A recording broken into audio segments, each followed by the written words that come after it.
We are getting ready to go live here, folks. Looks like the feeds are lining up, getting ready to go out across the universe. And I am just waiting for it to populate over here on my computer. Looks like we're getting there. All right. Folks, this is Sean McVeigh with Sean's Outdoor Adventures, welcoming you to another episode of Hunting Strategies, my live show I'm doing in partnership with Bowtech. What I've been doing in the beginning here is saying hello to some of the people signing on. We got Jerry on there. How you doing, brother? George, Brad from Portugal. So I don't know if it's pronounced Jorge or I don't know. I don't speak Spanish. Nick Smith, how you doing? Just in time. Email Max. I recognize that one. Jeremy, how you doing? Big D from Ohio, how you doing? Hey, Eric. Eric was just texting me. I'm like, stop texting me. I'm about to go live. You know, the guys from the Map Reading Challenge this year all got hooked up from Onyx Map, the Onyx Hunt app for their phone. So Eric just was getting that set up, and he was texting me. I'm like, awesome. I'm glad you're really enjoying it. But come on, I'm about to go live, brother. John Clapp, how you doing? David, everyone tuning in. Dan, Steve, how you guys doing? It's great to have everybody signing on and clicking on and tuning in and stuff like that. Looks like Jimmy and Frank. What's up, everybody? Okay, so we are getting rolling here. People are tuning in, and I'm excited to bring you this episode. And tonight's focus is going to be on tree stand. Originally, when I thought of the idea, I was going to focus on tree stand setups and placements and stuff. But as I was getting my materials ready this evening, I realized that so many of my viewers, so many are brand new to hunting. And so one thing I want to do kind of in the beginning is actually go over some compulsory stuff, some stuff that might be like no-brainers to your more experienced guys and girls out there.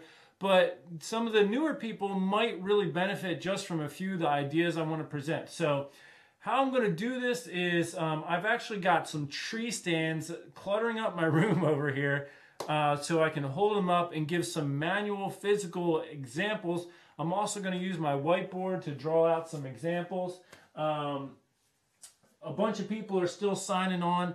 And as you sign on, I just want to welcome everybody who's coming on from the text message alert that you're getting from Bowtech. If you want to get on that, you text the word WATCH to 313131. And as far as I know, they've been sending those out right at the beginning of these broadcasts. And that alerts people on that platform. And if you watch or follow my channel, if you click the, I guess it's a little bell icon next to the word subscribe, that's a notification icon, and that notifies you when I go live or when I do an upload. So if you haven't already clicked that notification on my YouTube channel, please go ahead and do that. And especially if you're just coming in from that text thread and you haven't done that, well, you'll get notified when I do an upload that way. You won't get notified when I do an upload if you're on that text alert. So again, I want to welcome everybody, and as I get started, I want to cover a couple things because everybody is getting super excited about the Map Reading Challenge. I know I am. I've been rolling out some episodes, and in fact, the last couple days I posted the last 2 videos. Now all the teams are represented. I have the introduction to each team on the Map Reading Challenge. We got 4 teams competing. All these guys are competing for the grand prize of the Bowtech Range 6. They're also competing for one of these. Let's see if I can pick it up. It's sitting right here. This is my XOP Air Raid hang-on tree stand, and I just got to break it in this past weekend, and I'm going to be using that in a minute for a demonstration. But they are competing to get one of those. And so can you. You don't necessarily compete, but you have the opportunity to win yourself a Bowtech Range 6 and an XOP Air Raid hang-on tree stand. And I've got a lot of questions. When is this happening? When does the voting start? Because if you've been following the series, you know to get your name into that pool for the Bowtech Range 6, you have to vote for one of the guys on the Map Reading Challenge. And in registering to do that, your name goes into the lottery. We're going to pull out one of those names and we're going to call it out live in November. So this bow is going to be won by one of you viewers in November, right before Thanksgiving. What I would like to do is, do a call to the winner in the live feed, on the Wednesday night live feed that we've been doing, and congratulate them right there on the phone. So when is all that going to take place? Well, I am hoping, God willing, it's going to start this Friday. I was talking to the one guy who's my contact from Bowtech, I believe it was yesterday, and we were talking about getting that whole web page developed where you can go and vote for these guys, and you could also view the uploads that I'll be doing on the Map Reading Challenge. And if they're able to get it all set up right, we're going to try to make it go live on Friday. Now, I called him today. I didn't get him. He might even be out hunting. It is hunting season where he's at. And so when I find out for sure, I'm going to release a video probably on Friday, and I'm hoping that the video is to say, hey, voting is now open, so you can vote for your guy. And again, all you got to do to get to know these guys a little bit is watch those introduction videos I just posted. All of them are up now. All 4 teams are represented. You can meet each guy, get a little feel for him, see what guy you want to get behind. Now, moving forward, I have several other videos that are going to go up in the next, hopefully week. I have several competitions that I ran with these guys, which determine some very critical things for how things are going to play out in the airing of the Map Reading Challenge. And so I'm going to air. I got to edit them. I'm trying to make the time to do it. It's hard with a stay-at-home dad of 4 kids, but I'm working on that. So hopefully I'll get those up, and then after those are done, begins the individual scout videos, and we're going to air 1 video a day for 12 consecutive days. Every guy is going to be going up one day after another in the order that they placed in one of my competitions. So we're going to roll that out, and I'll give another update on that next week. In fact, some of the guys are in a tied position, so I am going to pull names out of a hat to see where they lie in the rollout of the videos, and I'll probably be doing that live. Maybe I'll do it on next week's live show. So we've got a lot of fun stuff going on, and I just taking a peek over here. Right before I went live tonight, I was doing a little research because actually Andrew Penzi from Team Maryland, and he sent me a video yesterday. I think it was yesterday. He was talking about how to make money off of YouTube aside from the ads that they do. And one of the things that it talked about was the super chat. And so I was just trying to learn about it. If you look on the place where you can make a comment, and right below the line that you type on, there's a little $sign. People can actually make a donation right there if you're interested. You click on that and you can make a donation. You can leave a special message and it'll pop up and everyone will see it. So if you want to have a little competition amongst yourselves who can donate the most in one evening, hey, I'm not going to complain. But anyway, just pointing that out if anybody wants to get into that, because I don't actually make anything for doing all these videos, and I've shared a tremendous amount of time and information, and I've actually spent money on babysitters so that I could do this live show. So if anybody wants to help out with that and cover some of those costs, I am not going to complain. But that's enough of that. Let's get into talking about tree stands and tree stand placement. What I'm going to do is move over to here, and while I'm moving over to here where my whiteboard is, I'm going to remind you that if you have questions or comments, this is going out all over the place. And I'm a one-man show, a small-time operation. I'm just monitoring my Sean's Outdoor Adventures YouTube channel. So when I get to answering questions, if you have a question, I need you to ask it there, because I'm not looking at all. This is going out all over the place. Facebook pages and everything else. I'm not monitoring those, so I will not get your question. So if you have a question that you'd like to ask or something you'd like to say, hopefully it's polite, then you have to do it on my Sean's Outdoor Adventures YouTube channel. So make sure you head over to that. And when I do take questions, I do it near the end. I will make an announcement. It's time for questions. If you write a question right now, I'm never going to see it because there's people commenting like crazy on that thing. It'll get buried. So when it's time for question and answers, I will ask for it then, type it then, and use a question mark at the end because that's what I'm looking for. I'm just looking at all these sentences there. I'm looking for a question mark, and then I just read it out loud. So go ahead and do that. All right, now I want to get started talking about a few rudimentary things, and I've got my whiteboard here. I'm going to start with ladder stands and just hit that. And then I'm going to talk about ladder sticks, where they all connect together. And then I'm going to just talk a little bit about portable sticks, hang-on stands, and climber stands. And I just want to cover a few ideas in the setup process because those of you who are new maybe don't have a whole lot of experience at some of this, and I don't want you to go out with one of these types of stands not knowing what you're getting into, and then you're not ready to complete the job. So let me just draw this line here. Let's say this is a nice oak tree right here, and you've got yourself a brand new ladder stand, and you go out there to set it up. You need at least 2 other people with you. Ladder stands, and it'll probably say it in the instructions, you need like 3 people to set those up. Typically, and some, you check the instructions, some might say it differently, but what you'll generally do is you'll set the ladder up on the ground. So it's going to be like this, the ladder stand. You'll have it a distance away from the base of the tree.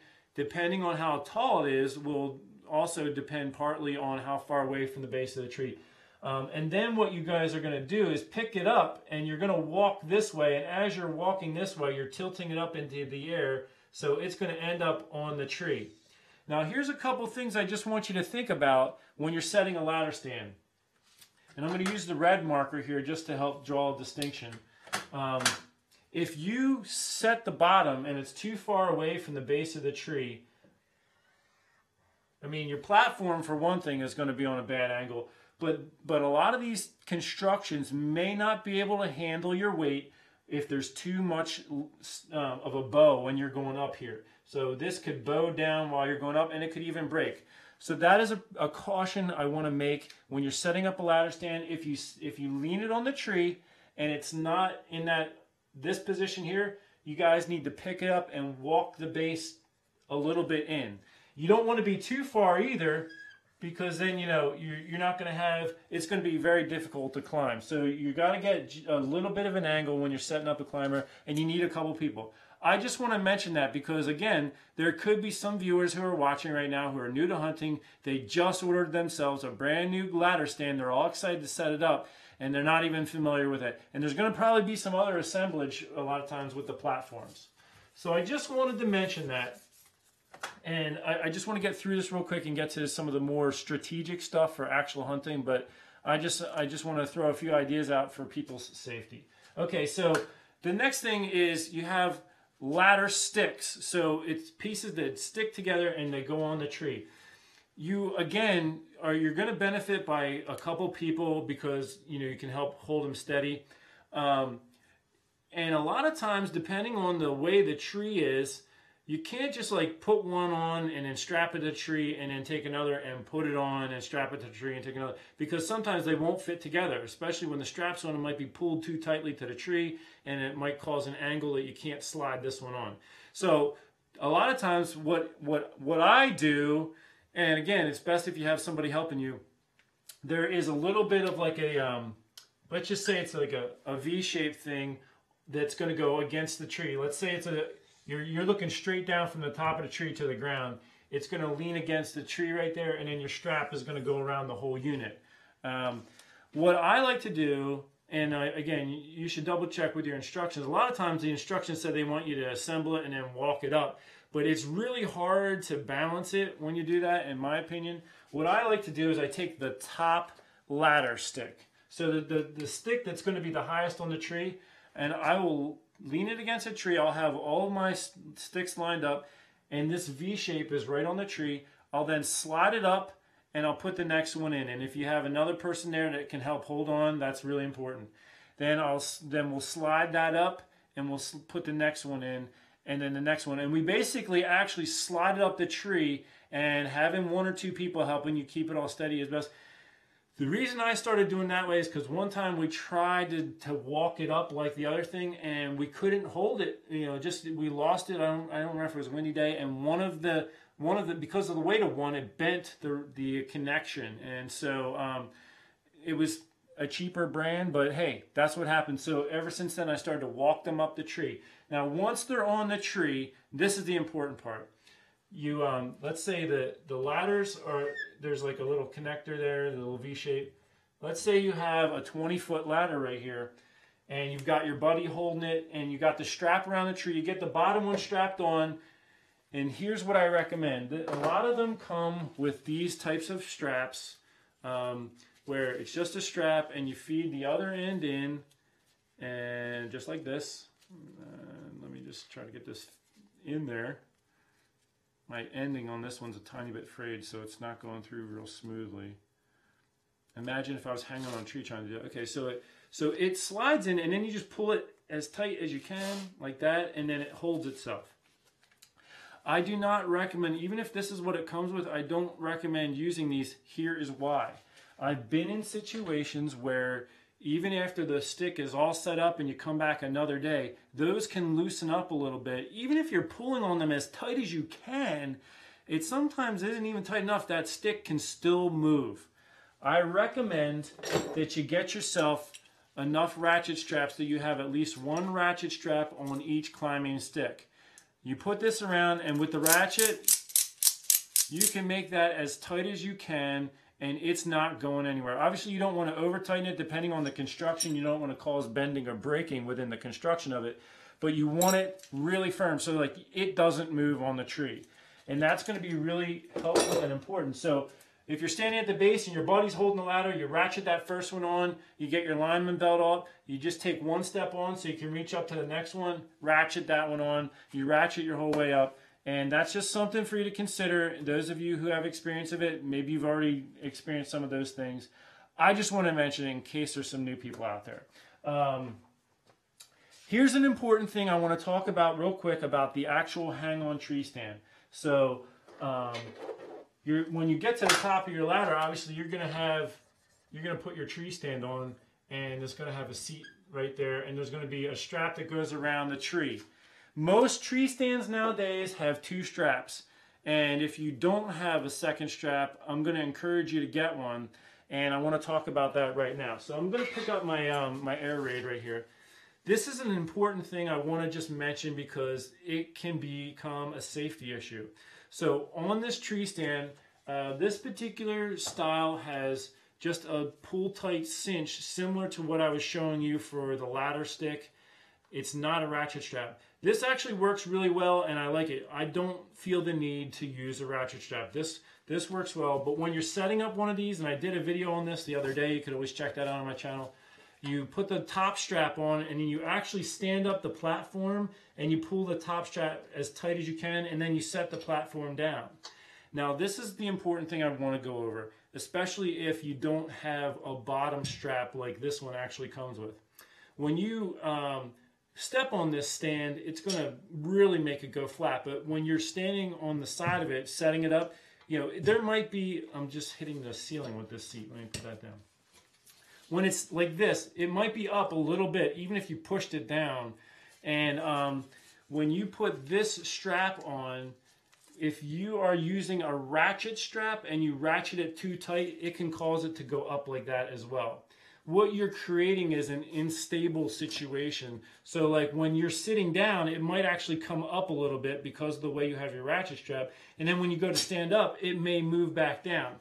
So here's what I'm getting at. If you have a tree stand that only has one strap, I recommend you put a bottom strap on as well so that it doesn't kick off the tree when you step on it. You know, having that bottom strap is really important. But in that situation, I actually recommend this type of strap that I talked about before. The reason is you can get it tight enough to the tree so that it's not going to kick off, but you usually are not going to cause it to be too tight where it starts to come up. Like if you are ratcheting a ratchet strap on there and getting it tight as you can, that platform can come up a little bit and create an unfavorable situation. And some of you are thinking, oh yeah, I've done that. I've ratcheted the bottom on and that bottom's come up. And I'm going to correct that. Or if you are using a ratchet, don't over tighten it. So I just want to mention that for you beginners especially. And lastly, I want to talk about my climber. I have my climber here. I actually just took the seat off and threw it in the wash because it's, I mean, this climber is like 12 years old. It's holding up great, but I've never washed the seat before. And I was noticing, you know, it has a little bit of an odor. I also have a video on how I put molly straps on my Lone Wolf here, and I have asked the XOP people to give me a climber, and I think they're out of them right now because I want to do another video on setting up a hand climber because I've been listening to people talk about climbing trees in their hand climbers, and I'm like, these people are not doing it right, and it's causing them to have some pain right down here, and so I want to do a video on that, but I'm going to wait and see if they give me one before I do that, because if XOP gives me a climber, I want to do it with that. Anyway, this is my climber that I've been using for a long time, and I want to just mention that when I put a climber on a tree, and I have videos on this, you know, at the base of the tree, I have it so this is angled up a little bit. But here's something I want to mention for you new people, because you might be wondering if you're using a climber like this and you're climbing up a tree. Obviously, the tree typically tapers out as it goes higher. So I'm going to make an exaggerated drawing here just to make my point. Okay, so it's wider at the base here than up here where you're going to actually be sitting for a hunt. And it might not be as noticeable when you're actually in the tree stand, you know, or when you're climbing a tree that, you know, the base is that much wider than at the top. I'm just drawing that bigger to make sure you can see. So anyway, what you want is your tree stand is going to have an angle down at the base, because when you get up to the top, there's a smaller diameter here. However, sometimes with the hand climber part, I will actually loosen this. I'm tethered to the tree with my safety harness. Don't ever use a climber or any tree stand if you're not tethered to the tree with a harness system. But what I'll do is I'll actually pop this and tighten it up as I'm getting up higher, because sometimes it'll start to get uncomfortably pointed down or something like that. And I just want to mention that to you new hunters. Don't be afraid to make an adjustment on your seat part if it's doing that to you as you're climbing up. The platform, however, I usually set it is about, you know, not always as high as I possibly can on the ground, but I definitely have an up angle so that when I'm up, you know, I usually like to get up around 18 feet so that when I'm up there, it's about level. So those are a couple things I just wanted to mention for some of you new hunters. And now let's get into some other stuff. I want to talk about, you know, how do you face your tree stand on a tree, and why do you pick that direction? That's what I want to go over now. And I also want to talk about strategies for placing your stand in relation to deer movement patterns or even along a field. So let's talk a little bit about that. I'm just knocking over my other tree stand here. The first thing I want to do is talk about the angle of your tree stand, the way that it faces on the tree in relation to, let's talk about deer trails. So in this scenario, let's pretend we're aerial view. We're looking down, straight down from a satellite image at the deer trails and the tree that we're placing our tree stand in. So our tree that our tree stand is going to be in is right here, and the major deer trail that we are interested in is right there. Before I draw this, I want to ask you, the viewer, where would you put your tree stand? Would you face it this way, this way, this way, this way? Which way would you face your tree stand if the primary trail you're hunting is right here? Now, there's a lot of people who might say, I would put my tree stand right like this. And let me tell you why that's a bad idea. The deer movement is from here to here. So if your tree stand is facing your primary trail, you are silhouetted on the tree when the deer is coming. So the tree's here and you're out here, and any little bit of movement is going to really stand out. Like if the tree's right behind me, say this is the tree right here and the deer trail is out here, if I move in the littlest bit, you know, or if I go to pick up my bow, all this movement is silhouetted. The tree's behind me, the deer's coming this way or that way, and they could spot me. So I hope you see, especially you new hunters, this is not the ideal, point or placement of your tree stand. So what I would suggest actually is setting the tree stand on one side of the tree or other with the trail to the side. And the reason why is, now if a deer's coming down the trail this way and the tree's right to my back, any little bit of movement with my head or anything, the tree is right behind me. That movement doesn't stand out dramatically as if I was silhouetted on the side of the tree, like in that scenario. So when you're preparing your hunts and you're picking out your trees and you're picking out where I want to hunt, a lot of people are hunting travel corridors. Deer are moving along this trail is hammered. I want to sit this trail. I put a trail camera up on this trail. I'm getting deer movement all day long. This is the trail I want to hunt. Now, do you face it this way or do you face it this way? Well, that's going to partly depend on which way the deer moving, the time of day you're going to hunt it, and if you're right-handed or left-handed. So let's talk about a right-handed hunter for a second here. And let's ignore the direction that the deer are moving for one moment. If you're a right-handed hunter, you are holding your bow with your left hand. So ideally, a right-handed hunter wants to face this way because his left hand, all he has to do, I got the wall here in my way, all he has to do, like if the deer's coming, he just has to raise his bow, pull back. I'll mention this, I've mentioned it before, I always wait until a deer's head goes behind a tree. So like if this is my tree stand location and there's a tree right here, as the deer approaches, as soon as its head goes behind that tree, that's when I draw my bow, so it doesn't see my movement. And so anyway, all the hunter has to do is raise and draw, wait for the deer to walk into his sight window and take the shot. So for a right-handed shooter, and if the main trail is over here, they want that trail typically on their left-hand side. Now let's say, okay, I don't have any trees. This is all wide open. It's in the woods, and there's trees here and there, but when the deer gets close, there's no trees right in here that I can use as a block for my motion to draw my bow back. Well, in that situation, even if you're a right-handed hunter, I would place the tree stand on this way. And I've done that before. I have videos on it.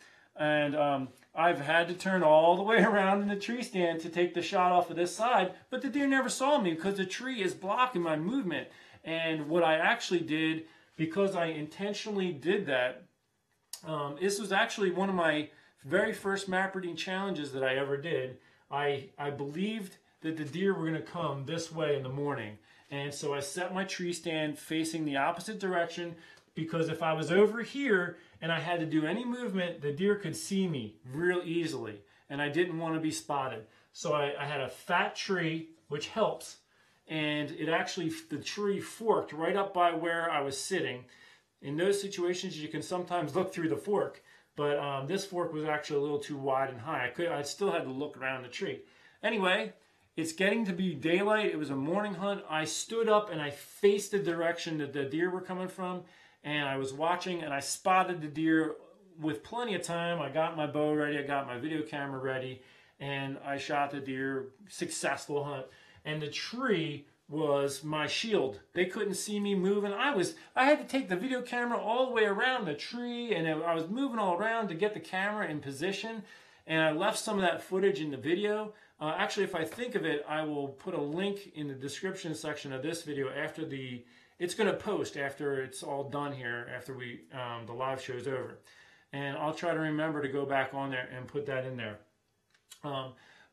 So anyway, the tree was blocking all my movement, and then when the deer stepped out over here, I got a nice 20 yards broadside shot, and the deer ran about 45 yards and died. So when you're thinking about tree stand placement, this is an idea I wanted to present to you guys and girls. But here is a new idea to throw in the mix. Let's keep the same trail. And let's say, self-filmed hunting has become a huge thing. It seems like everybody's filming themselves now. The hunting videos on YouTube are saturated. It's you guys who are recording videos and putting them up. No, it is really hard to get anywhere with this because it's just so saturated, and it's just tough. Point is, a lot of people are filming their hunts. Now, let's take that right-handed hunter. And here is the tree stand. Now for me, when I set up my video camera arm, I always try to place it, if possible, on my right-hand side, over here. So the trail's on that side, remember? The video camera's over here. The reason I do that is I'm holding my bow with my left hand, and I can do all my video work. I have a remote, so I can pan and zoom and all that with this hand, and then when it's time to shoot, I can let go, draw back, and make my shot. If the camera arm's over here, then I have to take the string of my bow and hold the bow this way. Now I'm working the camera over here. Now I let go of that. I got the handle again. Now I got to, you know, it makes it a lot harder if the camera arm's on your left-hand side as a right-hand hunter. So, with that in mind, if your camera arm's over here with your camera, by the time the deer comes over here and offers you a broadside shot, you as the hunter are blocking the view of the camera. That is a very big problem. And sometimes you can't always feed the camera around behind you, and now you're working it with the left hand again anyway, you know, letting go of the bow. It becomes very difficult. So here's an idea to try to incorporate everything for those of you who are hunting in a situation like this and you're trying to film yourself. So what I try to do is I give myself a little bit more of a diagonal angle toward the deer trail.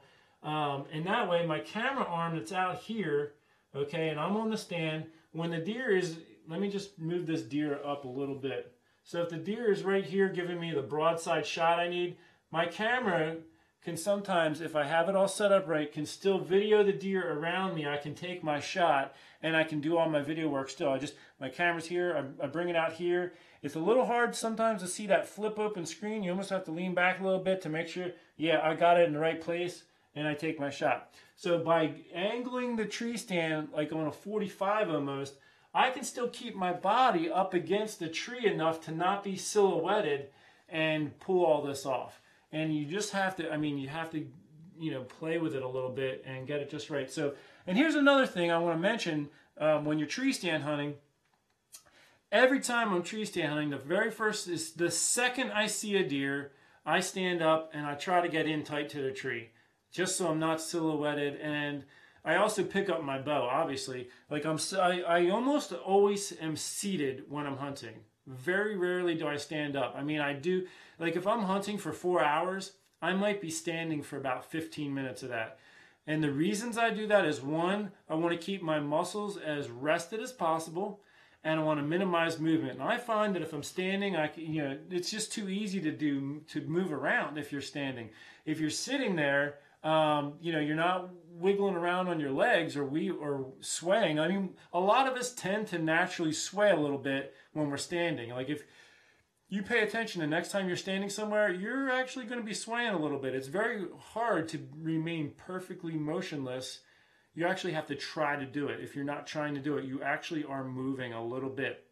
And that little bit of movement could be enough. If you're sitting down, you're not like fighting to keep your balance like that. So, you could also lean against a tree. So you're minimizing movement, you're saving, energy. When you get buck fever, and those of you who haven't experienced it yet, it's going to rock you. I mean, your body is going to be shaking. If you adjust the weight on your legs a little bit, your leg's going to start jumping. And so in order to help you, you need to stay as rested as possible. If your muscles are tired, it becomes harder to control.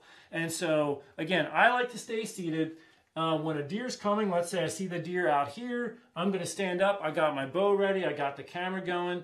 And then by the time the deer's about here, or even before that, I'm going to point the camera where I'm going to try to get my shot. And I'm not going to be doing all this movement anymore. And then I'll just, if I have a tree here, which I typically will, otherwise I'm going to set up on this side of the tree and just make it work. And I'll talk about that in a second. But when the deer goes behind the tree, that's when I draw. And now I'm just standing still at full draw, waiting for the deer to reach the spot where I'm going to take the shot. If I'm going to be on this side of the tree, obviously the camera arm is going to be on this side. And again, this is especially for those of you who are getting into the self-filming. I will typically, let me just clean this up a little bit for a second. Give ourselves a nice big tree here. This is our tree. And this is our tree stand. Let's say I have to set up on this side because I got no trees over here to, really block the deer's view when I go to full draw. What I will typically do is I will place the video camera totally on the side of the tree. Like I'm here, it's 90 degrees over here, and that way I can video the deer when it's coming, and I can just turn the camera and point it there. And the reason why I have it there and not like closer to me is because this can cause an obstruction to your shot if this is sticking off of the tree too far, depending on the angle you get. So I keep the video camera arm out of the way. There has been a time where I didn't get an 8-pointer because my video camera arm was a little too far over and it blocked I couldn't draw back. My quiver would have hit or even my bow would have hit the camera arm from where I was shooting.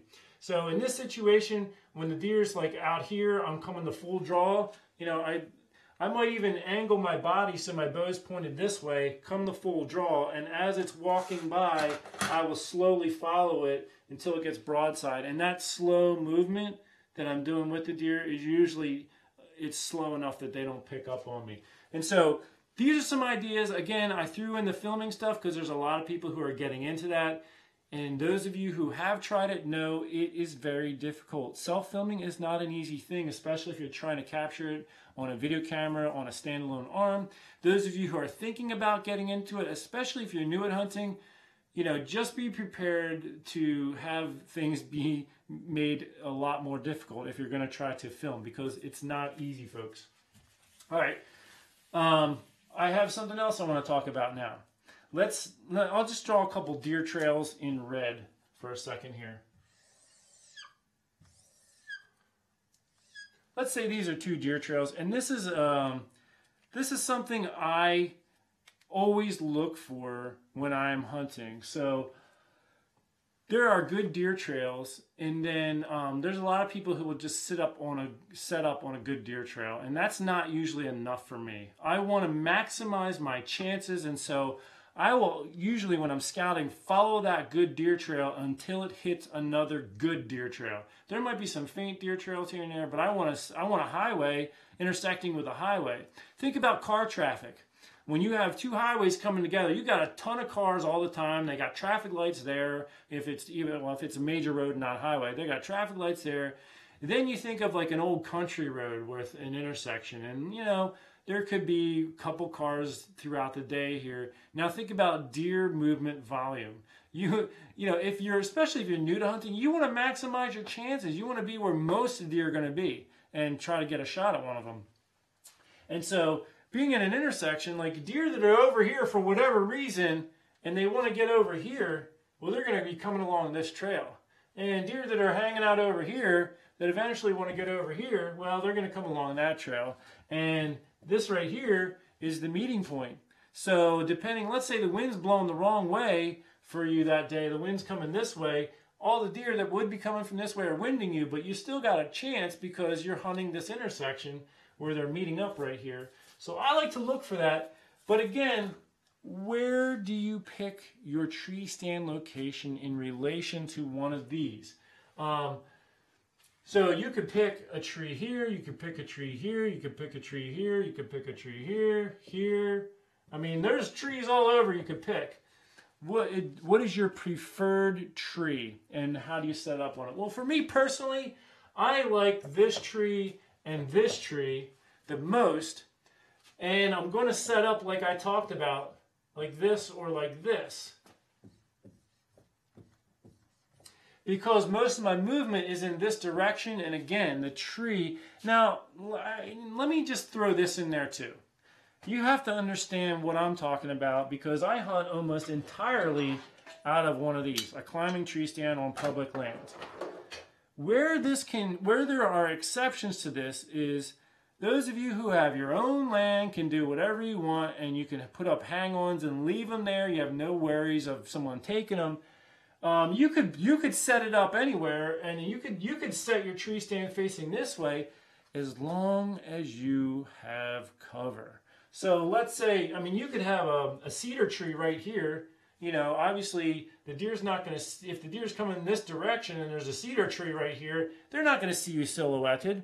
Or if there's there's a tree with some branches here and there, if you don't make the mistake of mowing everything down or cutting everything down. Let me grab these real quick. I brought these little, just drop my marker. So when you are trimming, like on public land, you're not allowed to. So I don't really ever get to use these. Sometimes I'll use some string and tie a branch out of the way for the hunt. And I've talked about that in some of my videos. You got a little handsaw and a little trimmer here.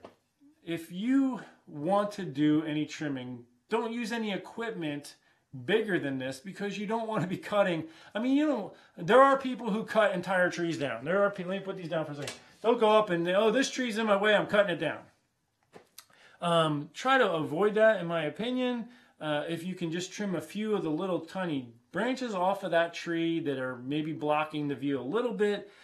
When I used to guide in Illinois, there were guys who would come out and we would have, you know, little shooting lanes picked out where you can make an effective shot, but we left as much cover up as possible so you weren't silhouetted, the deer wasn't like easily seeing your movement. And these guys would come in there with these saws and stuff and just mow everything down. So it was like just wide open space. Guys, girls, you don't want that. You want cover. So if you're doing a hang on, if you can have cover even in a tree that you're in, like I was looking at a tree recently for a hang on. Let me just draw it over here. So it was an oak tree, and there were branches all over this thing in every direction, and there were leaves everywhere. And I thought, man, it was public land, so I couldn't trim anything. But if I could, and so I didn't end up using the tree. But if I was the landowner and I could hang a tree stand in this tree, I would cut one branch, that one right there, so that I could put my hang on. And the platform of the hang on is just about touching that branch. This branch here had leaves all over it, and my seat's right there. So deer that were under me, if they were coming in this direction, this was blocking their view of me. My silhouette was totally broken up, and all I would have had to do is wait for it to pass on either side of that branch to take my shot. And so the point is, if you have cover, like in this situation, if I had cover like this, well, I would not mind pointing my tree stand like at that tree. For me, as a public land hunter using a climber, which a lot of you are or will be, you know, you're going to be on a tree with no branches so you can get your climber up in it. And so that's when this sideways direction becomes your friend, you know, so you're not silhouetted. And then you can take your shot at the intersection there. Wow, I can't believe how late it's gotten already. I'm going to have to switch over to answering questions because I've only got a few minutes left before I have to get off for the next show. And so I'm going to come back over here. If you have questions, make sure you are firing them out right now. Let me just tilt this down a little bit. So I am back over to my computer. Fire away. If you have any questions, if you've asked any before, re-ask them now because I did not see them. So let's see here. Wow, you guys are really chatting it up in this thing, man. Let's see. I'm looking for question marks. There was one guy up there that said, anyone else from New York? All right, I don't see any questions, so maybe you guys are good to go. Oh, here you go. Do you like climbing stands better than hang-on stands? The answer to that is yes, I do. Let me just move over a little bit so I'm centered. So an example, I went out on a hunt the other day. It was very hot, and to climb the tree with my climber, you know, it's just a matter of going, you know, moving the arm thing up and then the leg thing up. I got up there. I was done. I could take my time to try to not break a bad sweat. And I sat down in the tree and I pulled up my bow. And I set up my video camera.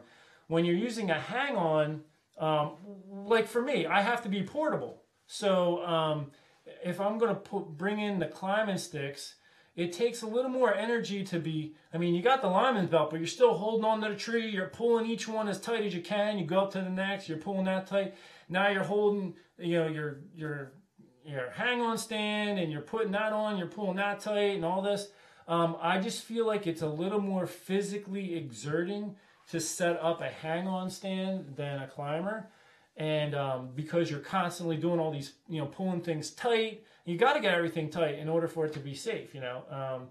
And you know, you've got your lineman. In those situations, I'm using a lineman belt. and you're working that up a tree. If you got a branch, now you got to stop and then hook your tether up above that, take your lineman belt off, climb up above that, put your lineman belt back on, take the tether off. So there's a lot of that. When you're using the climber, you tether yourself to the tree, you move that up, move your seat up, move your platform up, move your tether up, and you're just like working your way up the tree, and then you're done. Now, let me back out and say, if you have the opportunity to set up a tree stand and leave it, by far I would prefer that, because then all your gear's there. You're not carrying it. I mean, my tree stand and my backpack, I mean, I'm carrying like 40 to 50 pounds of gear, no exaggeration, every time I go out on a hunt. I mean, by the time hunting season is 2 weeks in, my legs are like steel. I mean, just because I'm hiking these hills with all this weight on my back. And so if I could just leave my stand there and just go in and just walk up the sticks, you know, just work my lineman belt up, well, that would be the best. But if you have to be mobile, I strongly prefer the climbing stand, or the climbing stand. Okay, any tips on hunting in heat? Dave Murphy. Yes, Dave, I would say bring a change of clothes. When I walk in and, if I get really sweaty and I get set up, I actually swap out my clothes. Like, my shirt is like drenched. I'll take that off, and I'll usually have a Ziploc bag, like a big, huge Ziploc. I'll just throw everything in that, zip it closed, and I'll put a new shirt on and everything. And I also carry a stick of, hunting deodorant, the antiperspirant stuff with no odor, and I will reapply it when I get to the stand, you know what I mean? And I try to cool down. And so that's one thing. Of course, if you're still sitting in the heat and you're just dripping with sweat, that's not easy. I mean, you can wipe the sweat off.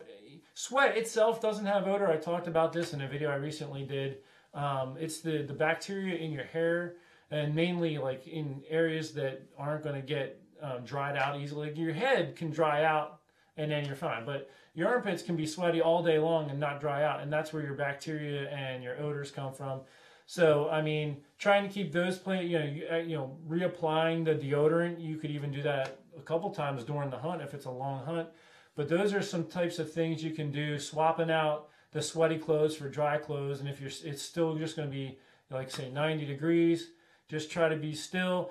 Also, if you can position your tree stand so you're not in the sunlight, like if you're facing the opposite direction of the sun, that can be really helpful, because just sitting in the sun can really heat you up. But if you're in the shade, even if there's no breeze, that little bit of shade can help. So if you can incorporate that, the time of day you're going to be hunting and which way the sun's going to be, that could be very helpful.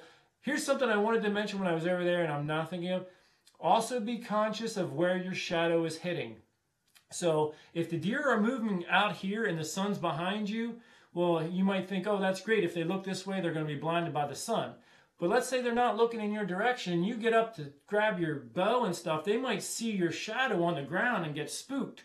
So be mindful when you're hunting. Look for where your shadow is in relation to where the deer are going to be moving, and be thinking of that when they're coming in. Like, okay, which way are they coming from and where's my shadow, so that I don't spook these deer just by moving. Okay, one more question and then I'm going to have to probably wrap up.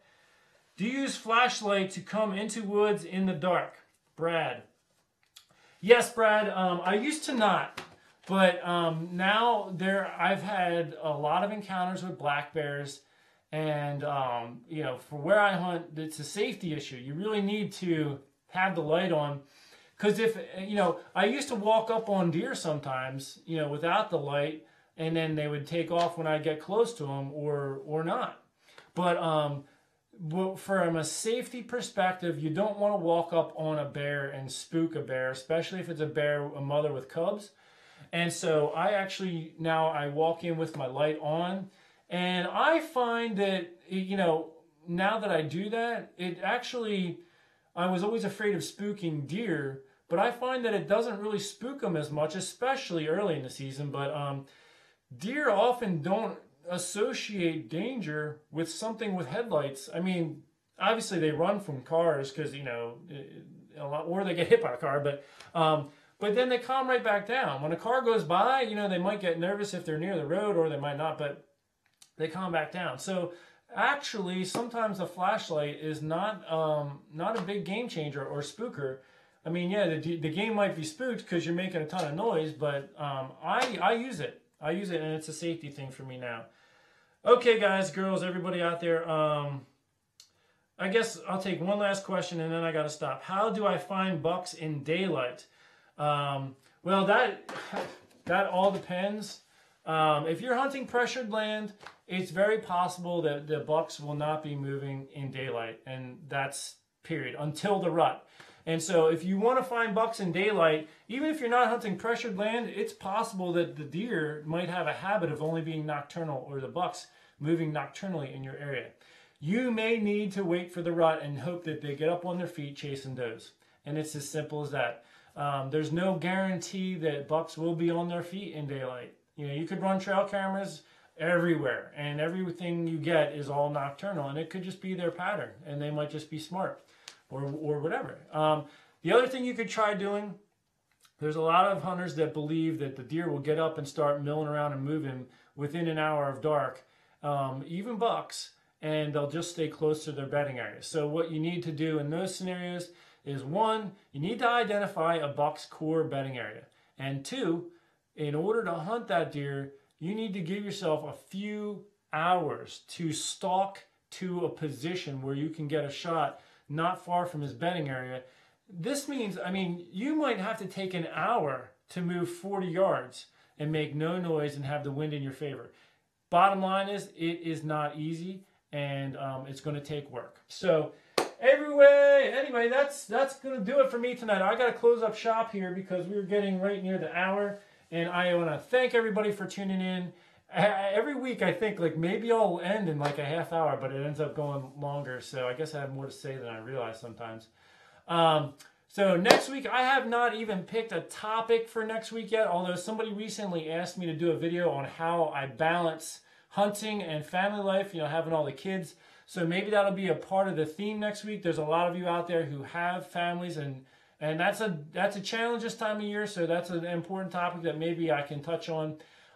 If you have any other big topics, email me in the next day or so, and if it fits into this whole strategy thing, I will try to incorporate that, and I will post it on my channel what the topic will be once I get it figured out. Anyway, that's it. That's going to do it for me, everyone. Thank you so much for tuning in. Take care, and God bless you, and have a great week. If you get out hunting, good luck. Or God bless, or whatever. All that awesome stuff. Bye-bye.